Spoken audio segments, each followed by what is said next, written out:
Fala galera, boa tarde. Vamos para mais um vídeo sobre juros futuros, os nossos DIs. E hoje eu vou falar um pouco da semana, o que aconteceu na semana, os trades que eu acredito terem sido mais na cara aí ao longo da semana. Eu vou falar um pouco dos fundamentos para que isso fosse feito.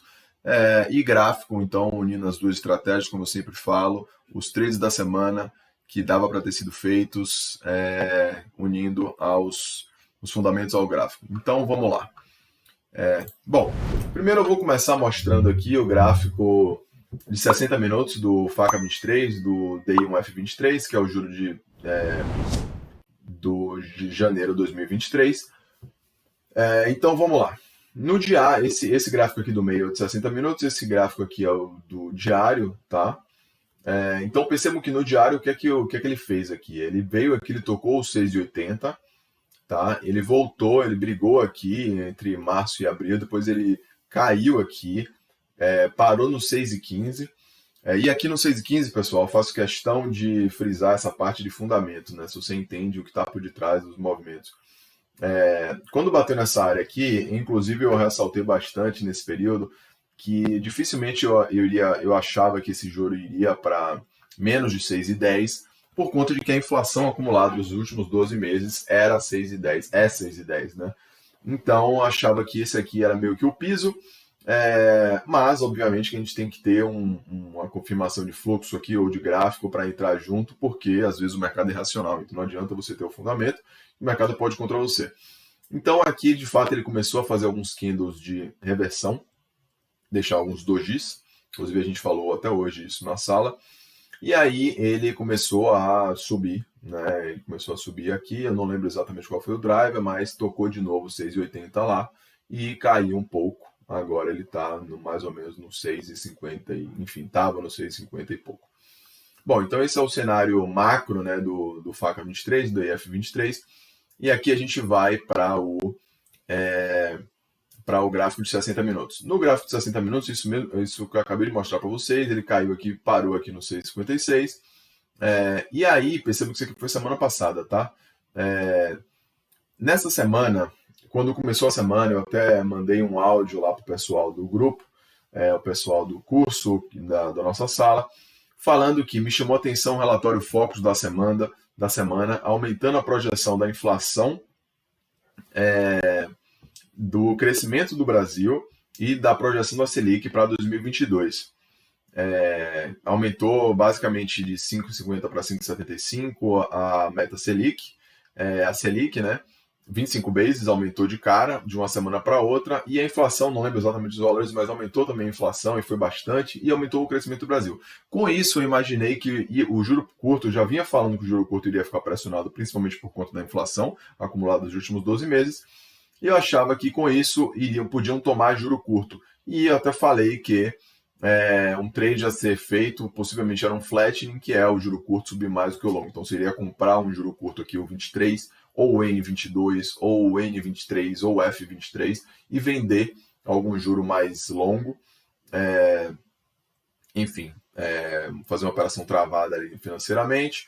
Mas lembrando que a operação de flattening, para curva fletar, é uma operação mais arriscada do que a inclinação. Mas vamos lá, ou se você quisesse tradear seco, né, como é que a gente vem fazendo constantemente aqui.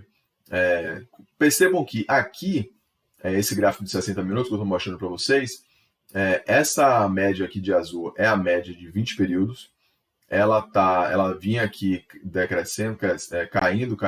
Aqui ela começou a ficar flat. E percebam essa média aqui cinza cruzando ela. Então a média curta cruzando com a média mais longa. Isso aqui é chamado pelo Didi Aguiar de agulhada, né? Isso aqui é uma agulhada do Didi. E não deu outra. O ativo começou a subir. Então teve a confirmação gráfica, começou a subir. O fundamento era esse, de que a inflação está alta e de fato aumentou bastante até nos relatórios Focus, que é o compilado de várias instituições financeiras. Enfim, aí começou a subir, teve algum catalisador que eu não lembro exatamente qual foi também. Os treasuries americanos também subiram nessa época aqui. Eles tinham caído bastante e depois voltaram a subir. Enfim, eu sei que eles vieram subir na semana toda. Eis que hoje chegou próximo do 6,80. 6,80 eu tinha uma linha já amarela e hoje eu falei, inclusive, o pessoal da sala, Primeira coisa bom, eu tenho uma resistência ali no 6,80 que das últimas vezes que tocou segurou bastante, teve muito vendedor, né? Então isso aqui graficamente era um ponto que poderia parar, eu acreditava bastante que não iria passar direto, que possivelmente iria pelo menos ter briga ali, né? ter defesa de player. E falando um pouco de fundamento, eu vou abrir para vocês a curva forward. Deixa eu abrir aqui em outra tela, porque essa fica ruim. Aqui. Curva forward basicamente a projeção da Selic, tá? Existem algumas formas de se calcular quanto vai estar a projeção da Selic de acordo com cada DI. Dá para você bater a curva na unha. Eu deixo aqui uma curva forte que basicamente você está vendo qual é a diferença de juros entre alguns vencimentos. Mas aqui, no dia a dia, eu olho isso aqui. Isso aqui dá a projeção de quanto o mercado está precificando. Esse DIF23 no 6,80, lá com a cotação de 6,80, estava dando por volta de 8,50. Então a gente falar que ano que vem, no final do ano que vem, a gente vai ter uma Selic a 8,50, eu já acho muito. Para esse ano, o mercado está precificando por volta de 6,25. Que é até razoável, tá? Mas já é puxado. Então, mas dizer que a gente vai ter que o juro de 1 ano e meio, ou seja, o janeiro 23, vai ter outro aumento no ano que vem, vai ter aumento de mais 2,5 de alta no juro, eu acho muito, tá? Até porque a inflação é de 6,10, mas as projeções estão dando abaixo disso. A projeção dos últimos 12 meses está 6,10 acumulado nos últimos 12 meses, mas as projeções aí até do Focus está dando acho que por volta de 4 e tal, enfim. Então eu já acho que um juro para 2023 ali, para janeiro de 2023 a 8,50 eu já acho muito. É um juro que está começando a ficar mais previsível, porque ele está chegando próximo ao vencimento, né? Então, um juro de 1 ano e meio, o mercado vai tirando o prêmio de risco, né? Então, não deveria ter tanto prêmio de risco. Então, já estava achando 8,50 puxado. Unindo isso ao gráfico, é um ponto aqui que eu achava que ia ter defesa, então, possivelmente, ficar vendido aqui não era uma má ideia. Isso aqui foi uma coisa que a gente falou hoje na sala. E aí, vamos pro game mesmo do dia de hoje, tá? Aí, isso aqui a gente tem o gráfico eu deixo um gráfico curto, que eu uso 10 minutos. Nesse caso aqui tá 6, quando eu quero fazer uns trades bem curtinho.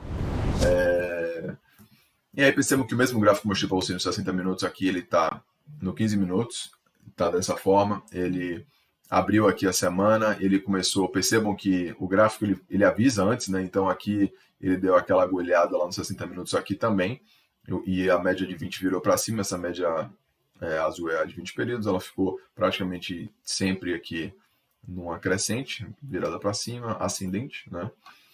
E aqui é o dia de hoje. Começou o dia aqui. Hoje aí tiveram alguns catalisadores que me fizeram vender juros, e eu até falei no Twitter lá. Foi um combinado de coisas, mas eu vou falar para vocês rapidamente aqui sobre elas, que é o bom de você conhecer o ativo que você está operando, enfim, saber as peculiaridades do ativo lá, você consegue operar com mais segurança e pode operar grande se você quiser, né? Obviamente que depois que você conhece do ativo. Então vamos lá, o mercado abriu aqui, ainda com a média virada para cima, a produção industrial saiu abaixo das expectativas, abaixo da última, do histórico, e aí o mercado saiu tomando juro ainda. Eu achava que já ia começar a cair no começo do dia, mas não. Ele veio tocar lá próximo dos 6,80, tocou 6,79,5. Nesse momento aqui, pessoal, começou a encher ordem, falando de fluxo, começou a encher ordem de venda aqui, tinha muita venda aqui, você pode olhar no replay se você quiser depois, 6,80 para cima tinha muita ordem de venda. Falando de fundamento, 6,80 eu já achava que era muito caro, né? E era a Selic a 8,50 no ano que vem, eu já acho muito. Pelo visto não era só eu que achava isso, né? E a gente tinha um ponto de resistência ali, que é um ponto que segurou bastante e que eu deixo aqui marcado quando tem muita liquidez, ou seja, esses pontos que foi muito negociado nas semanas, eu deixo sempre um ponto marcado. Aí, para corroborar aí com a venda de hoje, a gente tinha os treasuries americanos caindo, o juro de 10 anos lá que eu acompanho, que eu não vou mostrar nesse momento aqui, mas estavam caindo. E aí, essa puxada, percebam que o movimento ficou meio parado até as 10h30, que é quando tem o nosso leilão de título do Tesouro. E eu vou mostrar para vocês uma outra tela. Eu não vou falar muito a fundo, eu já fiz um vídeo falando disso. Vocês podem olhar aí no histórico dos vídeos, tem um vídeo falando só sobre os leilões, mas basicamente a gente acompanha semanalmente os leilões do Tesouro Direto. Percebo que essa semana foi ofertado 12 milhões e 500 mil, semana passada 19 milhões, semana retrasada 14 milhões, semana anterior a isso 16 milhões, ou seja, foi uma oferta bem menor do que o mercado vinha praticando, de LTNs, que é o juro que a gente estava operando aqui. Então, quem sabe aqui do fundamento por detrás às vezes tem dois movimentos falando bem rápido, tem dois movimentos que o mercado costuma fazer. O mercado às vezes começa a puxar os DIs antes do título da oferta sair, pensando em pegar a melhor taxa, né, para o próprio mercado, então eles saem puxando. E o que acontece às vezes quando 10h30, quando o Tesouro Direto eles anunciam o edital, a quantidade de oferta, o mercado, se for muito acima do que o mercado está esperando, ou histórico das últimas semanas, o mercado sai tomando DI porque as instituições financeiras elas têm que fazer a ordem casada, né? Então eles compram o título lá do Tesouro e eles tomam DI. Então quando tem uma oferta muito grande, às vezes o mercado sobe, a maioria das vezes, quando tem uma oferta muito grande. E o contrário é verdadeiro também. O mercado não sabe quanto o Tesouro vai ofertar. O Tesouro oferta de acordo com as suas necessidades. O mercado, obviamente, tem uma ideia com base no histórico. E é a mesma coisa que a gente faz aqui. Então, quando sai menos, que foi o caso de hoje, saiu 12 milhões e 500 mil. E vinham ofertando 19 milhões, 14 milhões. Possivelmente os caras estavam preparados para comprar mais, agora não vão precisar mais comprar tanto. Ou seja, a demanda diminui. Com isso, pode fazer com que o juro caia, ou assim, a gente sabe que por conta do leilão não vai ter pressão compradora. Pode comprar por outro motivo, mas não por conta do leilão. E aí, hoje, as NTNFs teve bastante oferta, tá? Nos títulos mais longos lá, mas a gente estava operando o juro mais curto, então vamos voltar lá. Às 10h30 saem esses dados. Então, percebam que 10h30 foi exatamente quando fez esse candle aqui, ó, esse candle aqui, 10h30, os robozinhos saíram batendo lá na mesma hora. E aí, depois disso, o mercado não conseguiu ficar acima da VWAP. E aí, isso aqui era uma venda bem clara, depois começou a entrar a venda aqui no fluxo, se você olhasse, depois das 10h30 que foi divulgado esses números aí, eu até falei na sala, ó, pessoal, por conta do leilão, o mercado não sobe, pode subir por outros motivos, mas não por conta do leilão. O dólar também estava caindo para corroborar aí com esse cenário todo. Enfim, dito e feito, caiu aqui de 6,78 reto depois até. Para quem faz essa venda aqui, o primeiro alvo dessa venda seria de fato aqui no 75, 74,5 por conta do Fibonacci e o ajuste aqui, né? E se você tivesse mais convicto, quisesse tentar mais pontos aqui, poderia tentar levar como eu levei, mais para baixo aqui, por volta do 72 seria 50% de FIBO, tinha saído bastante lote aqui, ou tentar até fazer o 23, né? Que não tocou exatamente, mas tocou próximo ali.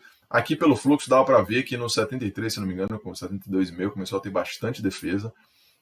Mas não, os compradores não estavam conseguindo segurar o mercado aqui, e aí foi até os 70, aí conseguiram segurar e tal, aí começou a ter bastante briga aqui, enfim. Mas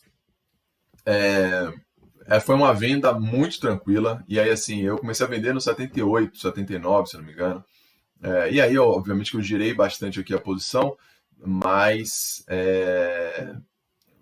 deu para pegar vários pontos aqui, praticamente sem calor, 6 pontinhos aí bem sossegados, e aí depois o mercado é bem direcional, depois só veio tocar, fazer os pullbacks que eu falo bastante para a galera do curso lá, enfim, no VWAP, depois voltou a cair, fez aí o filé mignon de FIBO ao 76,23 e tal, enfim, esse trade eu até postei lá no Twitter, tá, para mim foi dado bem tranquilo para quem opera, quem entende os fundamentos aí dos DIs. Bom, eu vou fazer um jabazinho agora aqui. Eu fiz um site falando um pouco do mercado de juros e tem um aulão lá, tá? Uma aula de 1h30, uma aula onde eu coloquei as principais dúvidas dos iniciantes aí e coloquei uma aula bem longa, tá? E alguns trades que dá para você fazer, unindo fundamento, gráfico, essas coisas que eu falo aqui, mas eu entro um pouco mais em detalhe lá. Uma aula de 1h30, mas dá para você separar, tá separado em capítulo, então dá para você ver exatamente o que você tiver, enfim, o que você achar que é mais válido lá, dá para você ver. Dá uma olhada no site, o site está aqui embaixo, aqui na descrição, operandodainaprática.com.br. E é isso. Obrigado pela audiência. Dá um like no vídeo, compartilha com seus amigos aí que gostarem de trading, principalmente os operadores de dólar aí, que é o DI, e a gente já tem vários relatos sobre isso. O DI é um ativo que é uma que é uma boa possibilidade aí para quem está operando dólar ou índice e está tendo dificuldade por serem ativos muito difíceis de fato. Os DIs é uma boa alternativa. E para quem gosta de fundamento como eu, de entender bem do fundamento ali do ativo que está operando, e quem sabe até operar grande se você tivesse interesse, não vejo outro ativo melhor para fazer isso. Mas é isso, galera. Obrigado, bom feriado a todos. Até a próxima.